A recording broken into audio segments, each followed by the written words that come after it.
मित्रों, स्वागत है आप सभी का आपके अपने YouTube चैनल स्मार्ट क्लासेस 77 पर। मित्रों, हम लेकर के आए हैं आपके लिए एक बहुत ही शानदार क्लास। वह है श्रृंखला हमने चला रखी है ओल्ड ईयर का जितना भी पेपर हुआ है उन सब की क्लासेस लेकर के आ रहे हैं हम आपके लिए। इसके पहले की एक क्लास अपलोड हुई है, आप जाकर के उसे देखिए। ओल्ड पेपर जो होते हैं किसी भी परीक्षा के लिए बहुत ही कारगर सिद्ध होते हैं, क्योंकि उससे आपको आइडिया लग जाता है किस प्रकार के प्रश्न आपकी परीक्षा में आते हैं।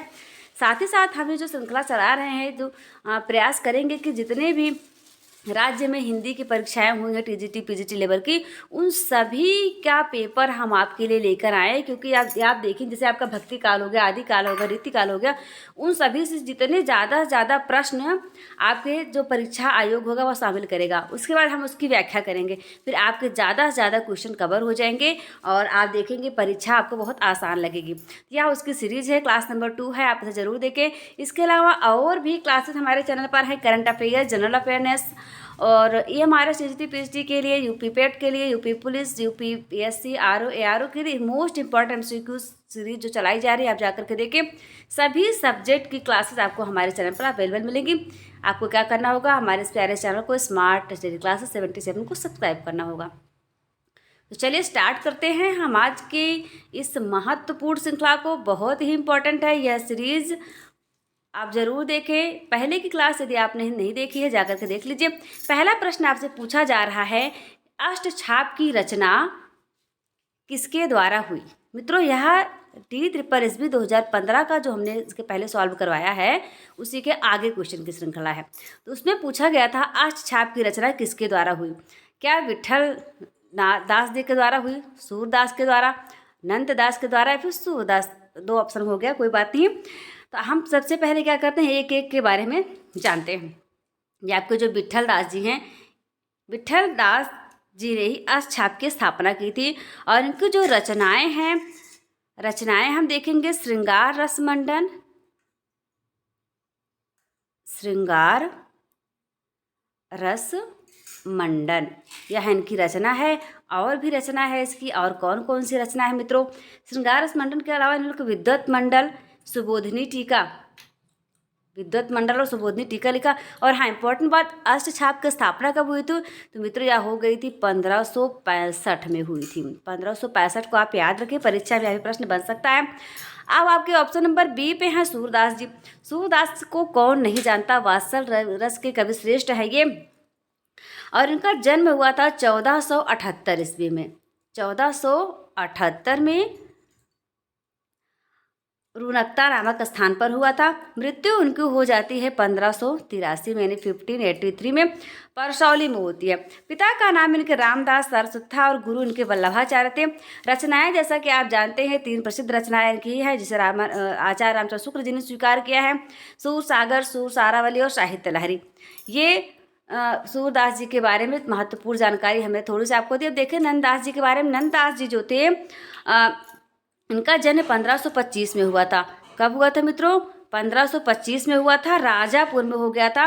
और 1586 में इनकी मृत्यु हो जाती है गोवर्धन के मानसी गंगा तट पर। गुरु उनके विठल दास जी थे, यह भी अष्टछाप के कवियों में शामिल थे, आपको हम बताते चले। रचनाएं इनकी थी अनेकार्थ मंजरी, मान मंजरी, रस मंजरी, रूप मंजरी, विरह मंजरी, प्रेम 12 खड़ी और श्याम सगाई, ये इनकी रचनाएं थी। तो आपके जो प्रश्न का जवाब है कि अष्टछाप की स्थापना या रचना किसके द्वारा हुई, तो वह हुई थी विठल दास जी के द्वारा। ऑप्शन नंबर ए सही हो जाता है। आप यहाँ देख पा रहे होंगे, स्क्रीन पर आपको दिख रहा होगा, अष्टछाप की रचना या स्थापना हुई थी विठल दास जी के द्वारा। आगे बढ़िए, प्रश्न नंबर 2 पर ध्यान दीजिए। प्रश्न नंबर 2 आपसे पूछ रहा है बीजक।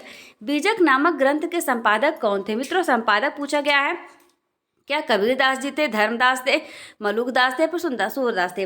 मित्रों, सब जो आपके कबीरदास जी थे, कबीरदास जी की रचनाओं का ही संकलन यह बीजक है।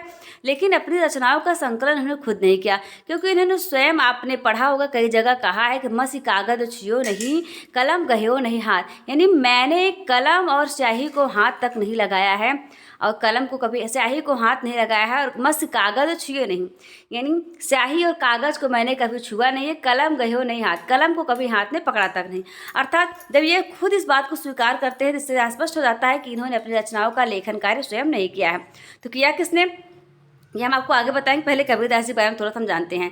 कबीरदास जी का जन्म हुआ था 1398। मित्रों आप सन को भी याद करते चले, आपको जो EMRS की परीक्षा होने वाली है या फिर TGT PGT जो भी होगी, ऐसा नहीं है कि यहाँ के कबीर दूसरे हैं वहाँ कबीर दूसरे हो जाएंगे। जो कबीर है अगर उनसे प्रश्न बनता है तो आपको सारी परीक्षाओं में वही जवाब आपको देना पड़ेगा जो हम आपको पढ़ा रहे हैं। क्यों? क्योंकि आप यदि पूछे कबीरदास जी का जन्म कब हुआ था तो चाहे जैसी परीक्षा में पूछा जाए सन तो उसका वही रहेगा 1398। 1398 में कबीरदास जी का जन्म हुआ था, काशी में हुआ था। मृत्यु उनकी हो जाती है 1518 में, और कहाँ पर? मगहर में होती है। 1518 मगहर में। ये यानी कबीरदास जी आपके सिकंदर लोधी के समकालीन थे।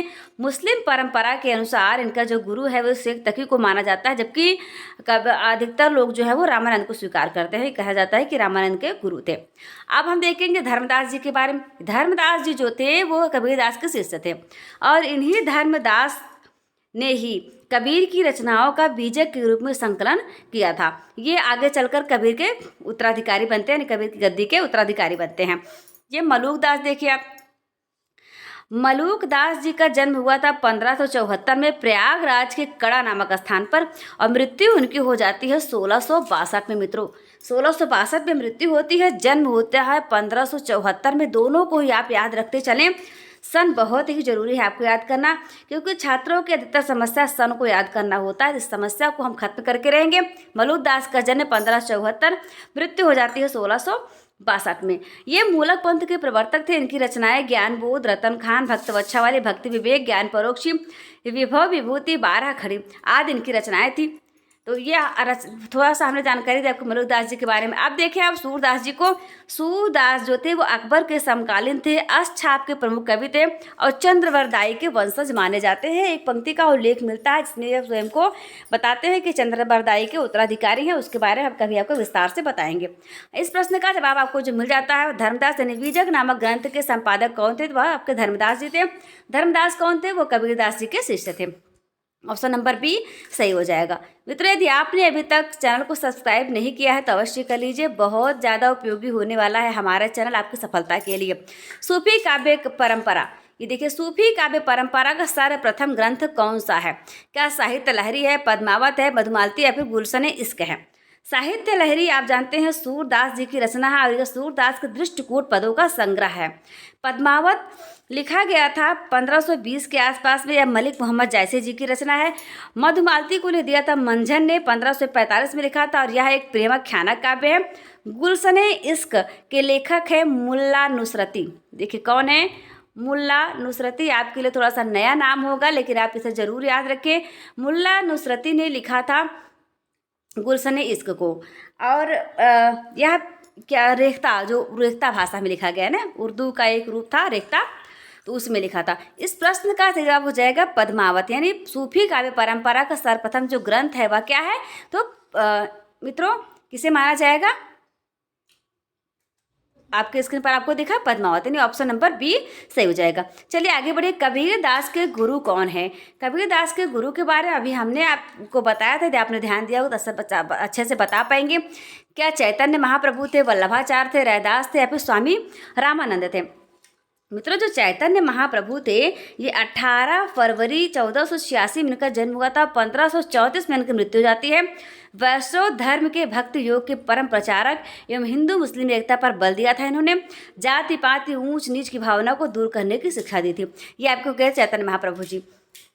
चैतन्य महाप्रभु जी को कहा जाता है कि ये विद्यापति की जो पदावलियाँ थी उसको गाते गाते कई दिनों तक मूर्छित रहा करते थे। ऐसा मेरे गुरु ने बताया था मुझको जब मैं पीजी कर रही थी। तो अब कितनी सत्यता है उसको तो ज़्यादा रिसर्च करने पर ही पता चलेगा। चलिए फिलहाल आगे पढ़ते हैं। ये वही चैतन्य महाप्रभु हैं।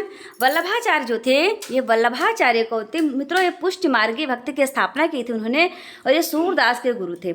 सूरदास के गुरु थे। अष्टछाप में इनके 4 शिष्य शामिल थे। मित्रों 4 शिष्य वल्लभाचार्य के थे और 4 शिष्य विट्ठल दास के थे। तो 4 शिष्य जो वल्लभाचार्य के थे वो थे कुंभन दास, सूरदास, परमानंद दास और कृष्णदास। ये 4 शिष्य थे वल्लभाचार्य के। बाकी जो 4 बचते वो विट्ठल दास के थे। आप हमें कमेंट बॉक्स में कमेंट करके बताइएगा कि अष्टछाप में कवियों की जो संख्या है उनका क्रम क्या है। चलिए आगे बढ़ गया और देखिए रैदास को। रैदास 14वीं सदी में इनका जन्म होता है, काशी में होता है, और 1448 में इनकी मृत्यु हो जाती है। यानी एकदम एग्जैक्ट थी आप नहीं बता सकते हैं, ऐसा माना जाता है कि ये इतने से इतने समय के बीच में मौजूद थे। और इनके गुरु का नाम था रामानंद। इनके गुरु भी क्या थे, कौन थे? रामानंद। रैदास के गुरु भी थे रामानंद। और यह सिकंदर लोधी के समकालीन ये भी थे। गुरु ग्रंथ साहिब में इनके 40 पद संकलित हैं, जबकि सतबनी में फुटकल पद मिलते हैं। मित्रों, यह रैदास जी के बारे में थोड़ी सी जानकारी हमने आपको दी। अब आप पढ़िए किसके बारे में? स्वामी रामानंद जी के बारे में। स्वामी रामानंद जो कि आपके रैदास के भी गुरु थे और कबीरदास जी के भी गुरु थे। इसके अलावा वो किसके गुरु थे? मीराबाई के गुरु थे। यानी ऑप्शन नंबर डी सही हो जाएगा। कबीरदास के गुरु थे स्वामी रामानंद जी। अब चलिए अगला प्रश्न आपके स्क्रीन पर आपको नजर आ रहा होगा। इसका जवाब क्या है कि निम्नलिखित में से कौन संत कवि नहीं है? संत कवि कौन सा नहीं? मित्रों, यह जो पेपर है DSSB का 2015 का है और उसके पहले का खंड हमने सॉल्व करवा दिया है। यानी एक ही पेपर को हमने कई पार्ट में आप लोगों के लिए डिवाइड किया है ताकि समझने में आसानी हो। तो धर्मदास कौन थे? धर्मदास ये वही धर्मदास थे जिन्होंने कबीरदास जी की रचनाओं का संकलन, कौन? जो साखी, उसके बाद सबद, रामायणी, साखी, सबद, रामायणी, इन तीनों का जो सामूहिक संकलन किया था बीजक नाम से, वह किसने किया था? धर्मदास जी ने ही किया था। बीजक नाम से कबीरदास की रचनाओं का संकलन था। और इनकी रचनाओं का जो संग्रह है वह धनी धर्मदास की बानी। क्या? यह भी परीक्षा में प्रश्न पूछा जा सकता है। बदलते हुए पैटर्न में हमेशा कबीरदास जी की ही रचनाओं को नहीं पूछा जा सकता। तो संभावना ये भी बनती है धनी धर्मदास की बानी किसकी रचनाओं का संकलन है? तो आप बता देंगे कि धर्मदास की। यह थोड़ा सा याद करना आसान है क्योंकि इसमें धर्मदास दिया हुआ है। धनी धर्मदास की बानी किसकी रचनाओं का संकलन है? धर्मदास जी के। और इसी नाम से रचित है ये। और उनकी जो पंक्ति है, एक बहुत प्रसिद्ध पंक्ति है, उसके अंदर बरनौ मैं साहब तुम्हारा चरना, संत सुख लायक दायक प्रभु दुख हरना। फिर आपके सुंदरदास जी हैं। सुंदरदास जी कौन थे? इनके बारे में भी जानेंगे। सुंदरदास जी की जो सुंदरदास ये भी अष्टछाप के कवियों में शामिल थे और कहा जाता है कि अष्टछाप के कवियों में सबसे ज़्यादा ये पढ़े लिखे थे। अब आप नरोत्तम दास जी के बारे में जानेंगे। नरोत्तम दास जी का जन्म हो जाता है 1550 में। कब होता है मित्रों? 1550 में। मृत्यु हो जाती है 1605 में। और कहाँ हुआ था? उत्तर प्रदेश के सीतापुर जो जिला है आपका, उसका तहसील एक सिधौली नामक ग्राम है, वहाँ पर हुआ था। ग्राम तहसील सिधौली थी, ग्राम बाड़ी में हुआ था। और इनकी जो रचनाएं है वो सुदामा चरित, यहाँ स्क्रीन पर आपको हम लिख दे रहे हैं, सुदामा चरित। अब पढ़ते चलें इनकी रचनाओं का संकलन। सुदामा चरित, उसके बाद ध्रुव चरित। कौन है? ध्रुव चरित। एक रचना और थी विचार माला, विचार वीथी करके थी, विचार माला। हाँ, विचार माला थी। सुदामा चरित, ध्रुव चरित और विचार माला, यह 3 रचनाएं आपके नरोत्तम दास जी की प्राप्त होती हैं। आगे बढ़ेंगे, ऑप्शन नंबर डी को देखेंगे। दादू दयाल। दादू दयाल का जन्म हुआ था 1544 में। मित्रों, मैं यहाँ पर सबके जन्म के बारे में बता रही हूँ क्योंकि आपको याद करना है, आपकी परीक्षा में आपसे पूछा जा सकता है। और इनका जन्म तो हो गया 1544 से, मृत्यु हो जाती है 1600 कब भैया? 1603 में हो जाती है। और राजस्थान में हुआ था। इनका जन्म जो है राजस्थान में हुआ था। मूल नाम इनका दाऊद था। इनके सत्संग स्थल जो था, यह परीक्षा में कई बार पूछा गया है, सत्संग स्थल का क्या नाम था? तो सत्संग स्थल को कहा जाता है अलख दरीबा। मित्रों, क्या कहते हैं? अलख दरीबा। सत्संग स्थल को कहते हैं अलख दरीबा। आप इसे याद रखें, यह परीक्षा में प्रश्न बनने के लिए तैयार है आपके लिए। मित्रों, यह हम आपसे जितने प्रश्नों की व्याख्या कर रहे हैं, हो सकता है उसी से कोई प्रश्न उठा लिया जाए। मेरा टारगेट यही है कि एक आइडिया ले लें हम, प्रश्न कितने पूछे गए हैं और उन प्रश्नों के अंदर से कितने प्रश्न बन सकते हैं। मित्रों, इसमें जो सही जवाब हो जाएगा संत कवि कौन नहीं है, तो ये 3 जो है आपके धर्मदास, सुंदरदास, दादू दयाल, तीनों संत। आपके नरोत्तम दास जो है वो संत नहीं हैं। अब इस प्रश्न का जवाब दें आप। गा कोकिल बरसा पावक गढ़। यह पंक्ति किसकी है? क्या जयशंकर प्रसाद की है, महादेवी वर्मा की, सुमित्रानंदन पंत की या फिर निराला की? मित्रों जयशंकर प्रसाद को कौन नहीं जानता है? हिंदी का ऐसा कोई बिरला ही होगा जो जयशंकर प्रसाद के बारे में नहीं जानता होगा। इनका जन्म हुआ था 1889 में। कहाँ पर हुआ था? वाराणसी में। मृत्यु हो जाती है 1937 में। 1889 1934 मोस्ट इंपॉर्टेंट है, आप याद रखे इसे। बचपन का नाम इनके झारखंडी था। क्या नाम था मित्रों? झारखंडी। झारखंड से याद रखें, बचपन का नाम था झारखंडी। और इनकी रचनाओं से तो हमारा साहित्य भरा हुआ पड़ा है। क्या क्या लिखा है इन्होंने? कानन कुसुम के लिए दिया था 1913 में। कानन कुसुम कब लिखा मित्रों? 1913 में लिखा। प्रत्येक रचनाओं का सन में लिखी जाती हूँ, आप इसे लिख लीजिए, अपनी कॉपी में नोट्स बना लीजिए। नोट्स बहुत कारगर होगा आपकी परीक्षा की तैयारी के लिए। करुड़ालय को लिखा है इन्होंने 1913 में। करुड़ालय 1913। महाराजा का महत्व लिखा 1914 में। 1914 में लिखा। झरना लिख दिया था 1918 में। एक एक रचनाएं बहुत महत्वपूर्ण है। आंसू लिखा इन्होंने 1925 में। इसे आप देखते चलें और लिखते चलें। फिर लिख दिया इन्होंने लहर। अब आपको पता है, इसके अलावा उन्होंने कामायनी लिखा 1936 में। फिर आप देखेंगे चंद्रगुप्त, स्कंदगुप्त, ध्रुव स्वामी, तमाम नाटक लिखे हैं। तो ये आपके जयशंकर प्रसाद जी हो गए। अब महादेवी वर्मा को कौन नहीं जानता? आधुनिक युग की मीरा कही जाती है ये। इनका जन्म हुआ था 1907 में। कहाँ पर? फर्रुखाबाद में मित्रों। और इनकी मृत्यु जो हो जाती है वो 1987 में हो जाती है। ये हमारे हिंदी साहित्य की के जो 4 स्तंभ हैं उसी में शामिल थे। प्रसाद, पंत, निराला और महादेवी ये छायावाद के 4 स्तंभ हैं। चारों स्तंभों में से एक थी। इनकी रचनाओं के बारे में यदि हम देखें तो इन्होंने निहार को लिखा था 1930 में। प्रत्येक रचनाओं को आप याद रखें। निहार 1930। फिर लिखा इन्होंने रश्मि को, रश्मि लिख दिया 1932 में। निहार 1930 और रश्मि 1932। तत्पश्चात लिखती है नीरजा को 1935 में। नीरजा 1935। उसके बाद सांध्य गीत 1936 में। सांध्य गीत कब लिखा मित्रों ने? 1936 में लिख दिया था। दीप शिखा लिखा था 1942 में। उसके बाद ये क्या थी? बौद्ध धर्म से बहुत प्रभावित थी। इनकी रचनाओं के बारे में हमने इतना पढ़ा और बहुत सारी इनकी रचनाएं हैं। आगे बढ़ेंगे, हम देखेंगे सुमित्रानंदन पंत जी के बारे में, जिन्हें प्रकृति का सुकुमार कवि कहा जाता है। इनका जन्म हुआ था मित्रों 20 मई सन 1900 को। 20 मई सन 1900 को कहाँ पर हुआ था? तो अल्मोड़ा में हुआ था। और मृत्यु इनकी हो जाती है 29 दिसंबर 1977 को। इनके बचपन का नाम जो था वह गुसाई दत्त था। याद रखें आप, बचपन का नाम, मूल नाम, उपनाम, ये सब पूछा जाता है परीक्षा में। एग्जामिनर के मूड पर डिपेंड करता है वो आपसे क्या पूछेगा। बचपन का नाम इनका जो था वो गुसाई दत्त था। इनकी रचनाएं हम देखें तो उच्छ्वास लिखा इन्होंने 1920 में। तत्पश्चात लिखा इन्होंने ग्रंथि को भी लिख दिया था 1920 में। वीणा को लिखा था 1927 में। याद करते चलें आप इसे। पल्लव लिखा 1928 में। पल्लव लिखने के पश्चात गुंजन लिखा, युगांत लिखा 1936 में, युगवाणी लिखा 1939 में। ये तमाम रचनाएं इन्होंने कर डाली थी। कौन? प्रकृति के सुकुमार कवि सुमित्रानंदन पंत जी ने। अब बचते हैं आपके निराला जी। निराला का पूरा नाम था सूर्यकांत त्रिपाठी निराला। इनका जन्म हुआ था 1899 में। कहाँ पर हुआ था मित्रों? बंगाल में हुआ था। मृत्यु हो जाती है 1961 में। प्रयाग में होती है मृत्यु। बचपन का नाम इनका सूर्य कुमार था। क्या नाम था मित्रों? सूर्य कुमार नाम था। देखिए त्रिपाठी जी का, निराला जी का बचपन का नाम जो था वो सूर्य कुमार था। और इनकी रचनाओं के बारे में हम देखें, अनामिका लिखा है इन्होंने 1923 में। देखिए हम बहुत सारी रचनाओं के बारे में बता रहे हैं क्योंकि रचनाएं परीक्षा में पूछ जाती है। परिमल लिखा था 1930 में। फिर परिमल देखिए 1930। गीतिका को लिख दिया 1936 में। गीतिका 1936। कुकुरमुत्ता बहुत ही प्रसिद्ध रचना है इनकी, जो पूंजीपति वर्ग और सर्वहारा वर्ग जिसे आप कहें, या एक तरीके से समझिए अमीर और गरीब के बीच एक द्वंद्व है गुलाब और कुकुरमुत्ता के बीच का, तो उसका वर्णन किया बहुत अच्छे तरीके से उन्होंने।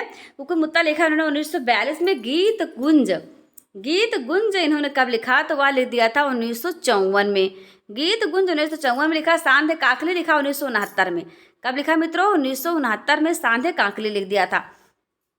आगे बढ़ेंगे हम और बताए थे। हाँ, ये प्रश्न, जिस प्रश्न का जवाब जो था वो था सुमित्रानंदन पंत, यानी गा कोकिल वर्षा पावक कड़।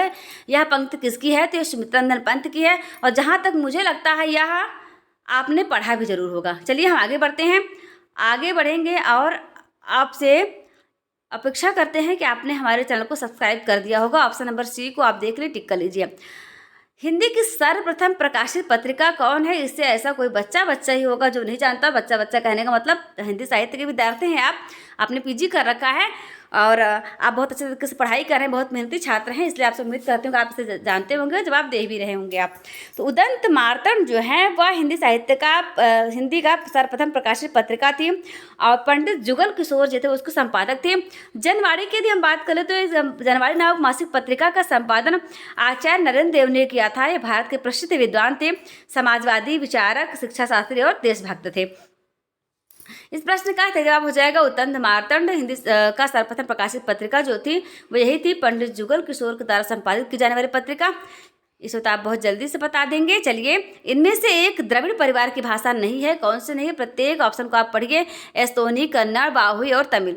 चारों को पढ़ने के बाद आप जवाब दीजिए कौन सी द्रविड़ परिवार की भाषा नहीं है। तो मित्रों हाँ, एस्तोनी जो है वो द्रविड़ परिवार की भाषा नहीं है। शेष तीनों जो है आपके द्रविड़ परिवार की भाषा है, यानी कन्नड़, बाहुई और तमिल जो है द्रविड़ परिवार की भाषा है।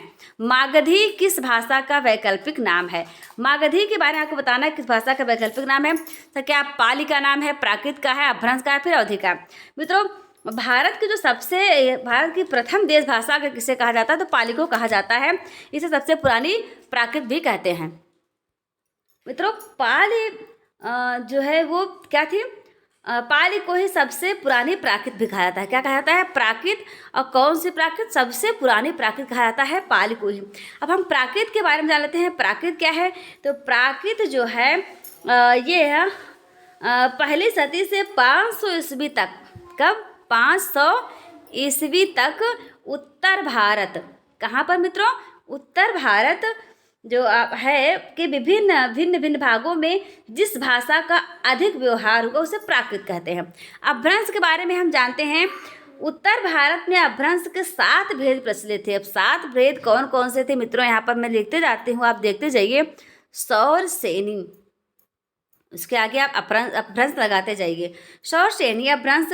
तत्पश्चात आपका आ जाएगा पैसाची अपभ्रंश। पैसाची अपभ्रंश। पैसाची के बाद खस अपभ्रंश। ये सारे ही अपभ्रंश है, इनको आप याद रखें। ब्राचड़ अपभ्रंश, ब्राचड़ हो गया। फिर आपका हो जाएगा क्या?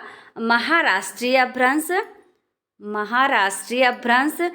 और फिर बन जाएगा इसके आगे का अर्धमागधी। ये मैं लिखते जाती हूँ, आप देखते जाइए, उसे आपको याद भी होगा। यह अर्धमागधी और मागधी, ये 7 अपभ्रंश हैं। अपभ्रंश से ही प्रश्न बनते हैं कौन सी भाषा किस अपभ्रंश से विकसित हुई है।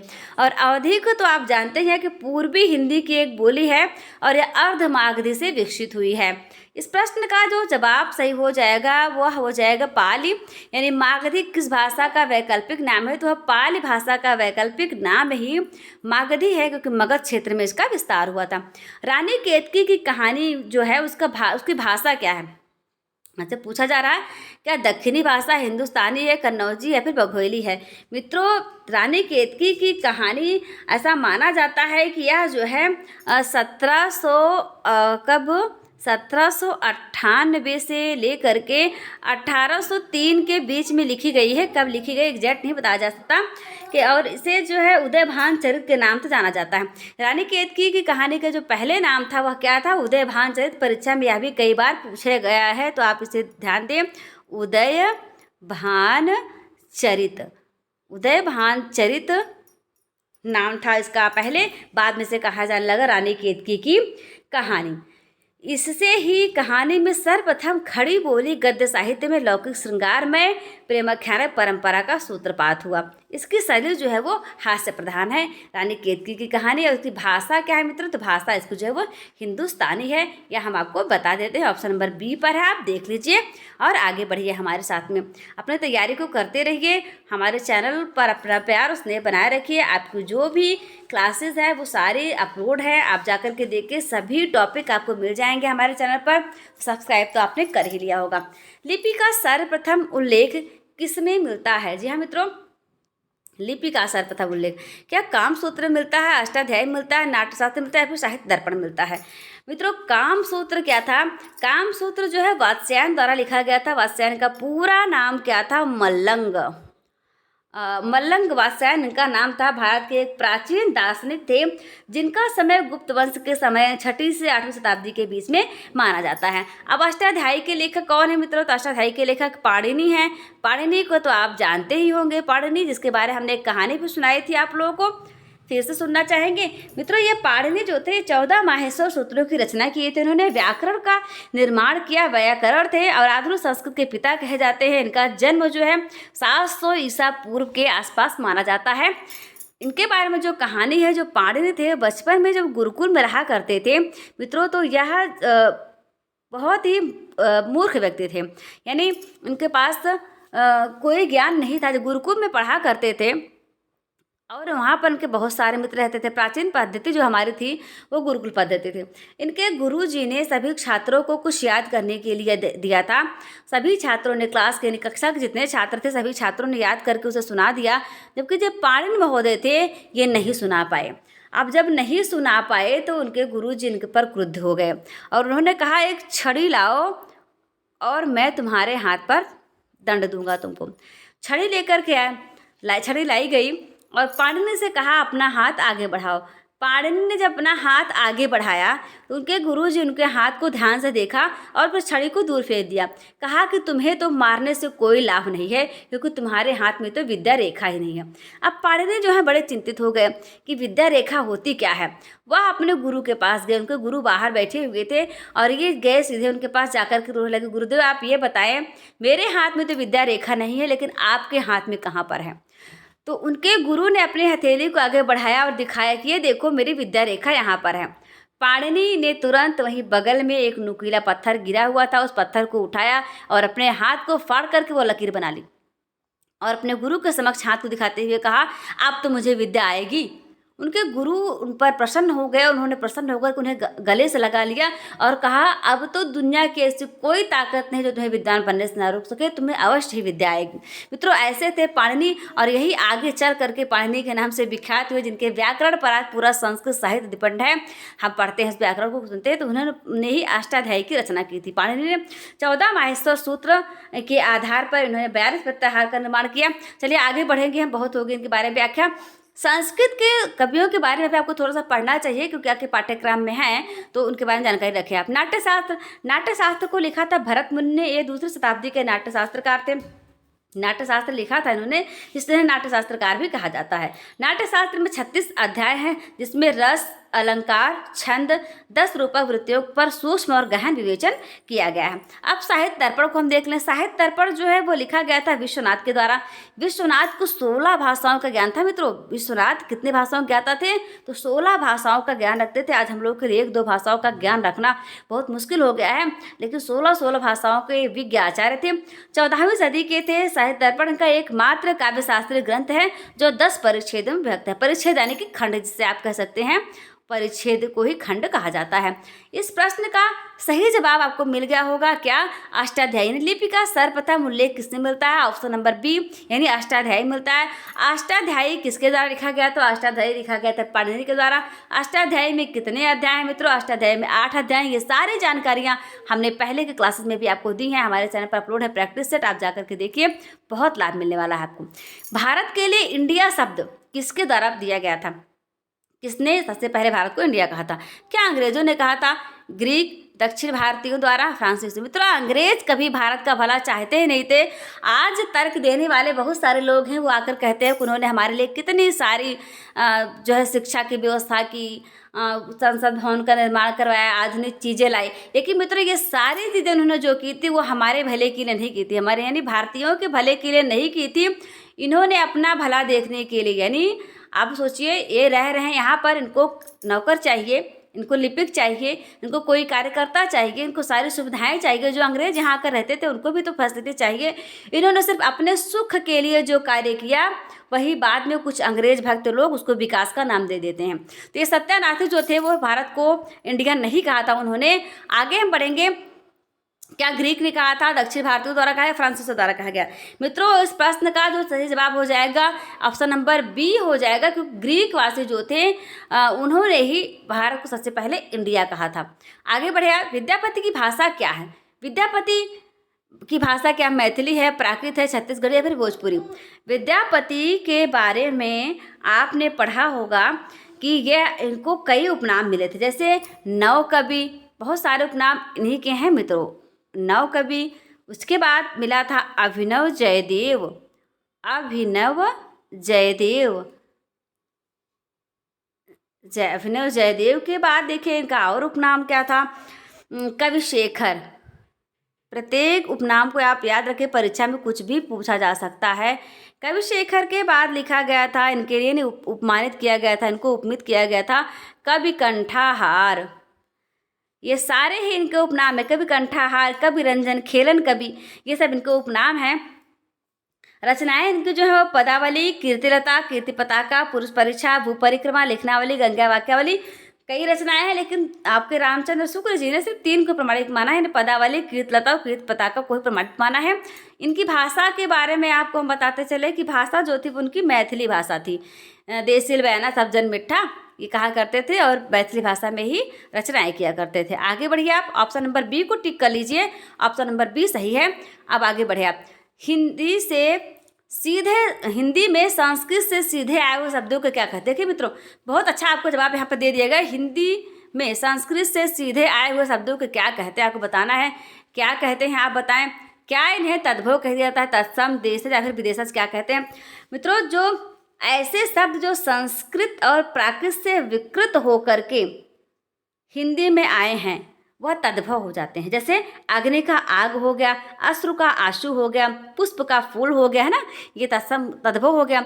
और तत्सम जो होता है, तत्सम का मतलब होता है भाषा के, किसी भाषा के मूल शब्द, जो मूल शब्द उसे तत्सम कहते हैं। अब हिंदी में प्रयुक्त हो रहा आम्र, उष्ट्र, चूल्य, ये सारी चीज़ें जो हैं वो तत्सम की हैं। देशज मतलब होता है जिनकी व्युत्पत्ति का पता ही नहीं चलता, अपने ही देश में बोलचाल में ये प्रयुक्त किए जाते हैं, वहीं से बने होते हैं। जैसे आपने सुना होगा तेंदुआ, चिड़िया, कटोरा, है ना, ये कहीं आपको मिलेगा ना, इसकी इंग्लिश में नहीं मिलती है। अंटा, ठेठ, खिड़की, कटरा, ये सारी चीज़ें जो है देशज हैं। विदेशी जैसे अरबी, फारसीसी, फ्रांसीसी, जर्मनी, पुर्तगाली। हाल ही में आपने देखा होगा बिहार की जो परीक्षा हुई उसमें पूछा गया था विदेशी शब्द, है ना, जापानी शब्द पूछा गया, रिक्शा किस भाषा का शब्द है तो जापानी का है, ऐसे पूछा जाता है ना, तो यही सारे विदेशी शब्द हैं। जैसे आपको देखिए अमीर, डॉक्टर, गुलाब, वकील, अब आप अंदाजा नहीं लगा पाते हैं कौन सी भाषा का शब्द है, लेकिन ये सारी चीज़ें आपको ध्यानपूर्वक पढ़ करके याद करनी होती हैं, हमने पढ़ाया हुआ है, जा करके देखिए। तो संस्कृत मतलब हिंदी से सीधे जो शब्द हैं हिंदी में आए हैं संस्कृत के, उन्हें क्या कहा जाता है? उन्हें कहा जाता है तत्सम। संस्कृत के मूल शब्दों को क्या कहा जाता है? तत्सम कहा जाता है, हिंदी में प्रयुक्त होते हैं। इंदुमती के रचनाकार कौन है मित्रों? इंदुमती के रचनाकार क्या भारतेंदु हैं? भारतेंदु यानी भारतेंदु हरिश्चंद्र, गुलेरी यानी चंद्रधर शर्मा गुलेरी, किशोरीलाल गोस्वामी या फिर महादेवी वर्मा। मित्रों आपको जो भारतेंदु हरिश्चंद्र जी थे इन्होंने रचनाएं लिखी थी अंधेर नगरी, भारत दुर्दशा, प्रेम फुलवारी। आपने पढ़ा होगा भारत दुर्दशा के बारे में, भारत दुर्दशा नेट जेआरएफ के सिलेबस में शामिल है, अंधेर नगरी को भी शामिल किया गया है। गुलेरी जी यानी चंद्रधर शर्मा गुलेरी के बारे में उसने कहा था सुखमय जीवन और बुद्धू के कांटे, 3 इनकी महत्वपूर्ण कहानियां हैं। उसने कहा था नेट जेआरएफ के पाठ्यक्रम में है, बहुत ही अच्छी कहानी है, यदि आपको मौका मिलता अवश्य पढ़े। यह हिंदी साहित्य में मात्र 3 कहानियों से ही विख्यात हो गए हैं। अब किशोरीलाल गुप्त जी हैं जो हैं उन्होंने लिखा था इंदुमती को, और महादेवी वर्मा का जन्म हुआ था 1907 में, आधुनिक युग की मीरा कहा जाता है। हमने इनके बारे में ऊपर के प्रश्नों में कवर किया है, आप जाकर के ऊपर के प्रश्नों को देखें। इंदुमती के जो रचनाकार हैं वो कौन है? ऑप्शन नंबर सी यानी किशोरीलाल गुप्ता जी। अवहट्ट का तात्पर्य क्या है? आपसे पूछा जा रहा है अवहट्ट। मित्रों अवहट्ट का तात्पर्य क्या है? क्या परनिश्चित अपभ्रंश है, सदुक्कड़ी है, अवधि या फिर ब्रज है? कबीरदास जी की भाषा को सदुक्कड़ी भाषा कहा जाता था, और किसने कहा था? आप हमें कमेंट बॉक्स में कमेंट करके बताएंगे। तो अवहट्ट का मतलब क्या होता है? सर्वप्रथम अवहट्ट का प्रयोग जो है वो ज्योतिषोर ठाकुर के ग्रंथ व रत्नाकर में, जिसकी रचना 1325 में हुई थी, उसमें मिलता है। अवहट्ट का तात्पर्य हो जाएगा परनिष्ठित अपभ्रंश। ऑप्शन नंबर ए सही है। यहाँ पर आगे बढ़ेंगे हम, काव्य प्रकाश किसकी रचना है? काव्य प्रकाश, जी हाँ मित्रों, काव्य प्रकाश के बारे में जानते हैं हम। तो वहाँ ऑप्शन दिए गए हैं, भट्ट लोलट की है क्या, मम्मट की है क्या, बाण भट्ट की है, फिर भरतपुर की है। भट्ट लोलट जो है वो उत्पत्तिवाद भारतीय काव्य शास्त्र में, देखिए उत्पत्तिवाद के जनक हैं ये। उत्पत्तिवाद है क्या, इसके बारे में थोड़ा देखते हैं। उत्पत्तिवाद जो है भारतीय काव्य शास्त्र में रस निष्पत्ति से संबंधित एक विचारधारा अथवा मत है। इसी के प्रणेता हैं आपके भट्ट लोलट जी, और उन्होंने नाट्य शास्त्र की प्रसिद्ध टीका भी लिखी है। मम्मट के बारे में थोड़ा सा हम देखते हैं।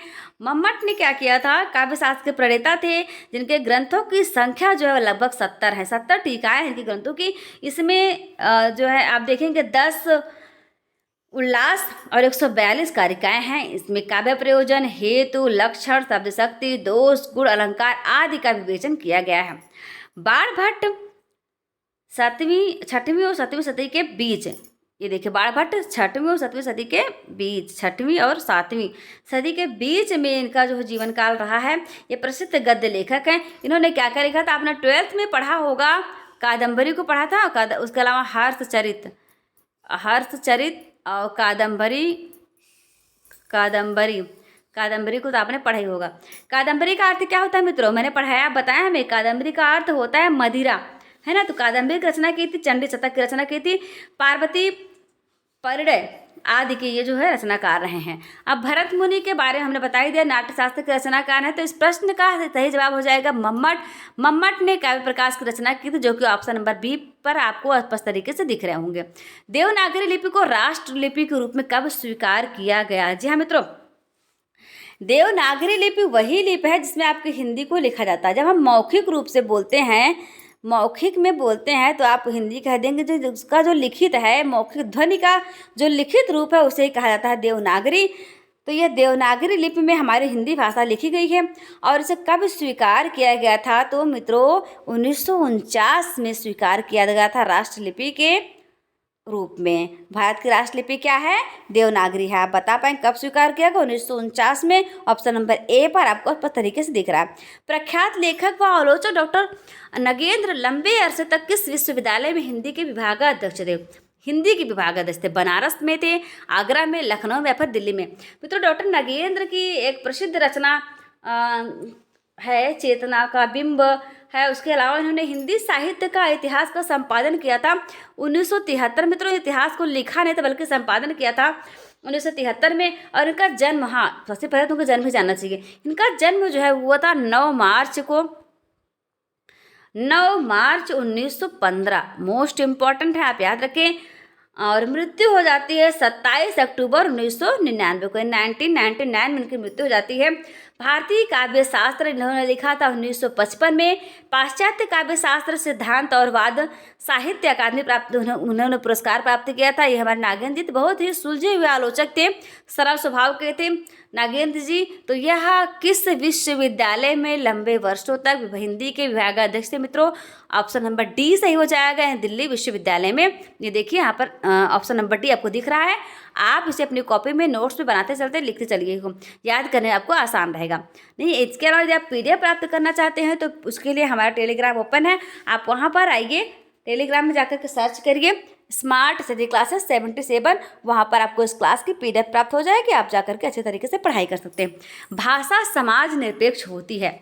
भाषा क्या होती है? समाज निरपेक्ष होती है। यह कथन कैसा है? असत्य है, सत्य है। सत्य भी हो सकता है, असत्य भी हो सकता है, इनमें से कोई नहीं। इसका जो सही जवाब हो जाएगा, सटीक जवाब हो जाएगा असत्य है।